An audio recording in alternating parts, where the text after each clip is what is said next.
आता पाहूयात एक सविस्तर बातमी। हवामान विभागाकडून बुधवारपर्यंत येलो अलर्ट देण्यात आला होता। मात्र आता सुधारित अंदाजानुसार शुक्रवार अर्थात 19 सप्टेंबर पर्यंत हा येलो अलर्ट देण्यात आलाय। शहर आणि जिल्ह्यातील पाऊस आणखी 2 दिवस लांबलाय। शनिवारी हलका पाऊस पडण्याची शक्यता वर्तवण्यात आली आहे। बुधवारी कोकण, मध्य महाराष्ट्र आणि सातारा, सांगली तसंच सोलापूर या जिल्ह्यांमधील काही ठिकाणी जोरदार पावसाचा अंदाज हवामान विभागाने दिला। मराठवाड्यात काही ठिकाणी हलक्या ते मध्यम पावसाचा अंदाज वर्तवला।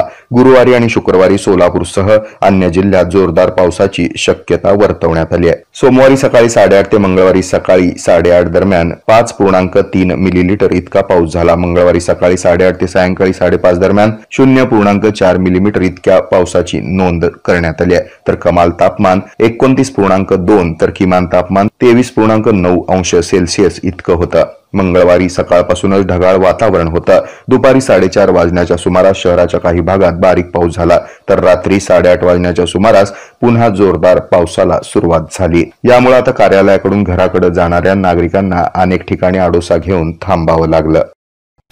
हे आहे मेट्रोकास्ट केबल नेटवर्क आणि आपण पाहत आहात द न्यूज प्लस बरच काही।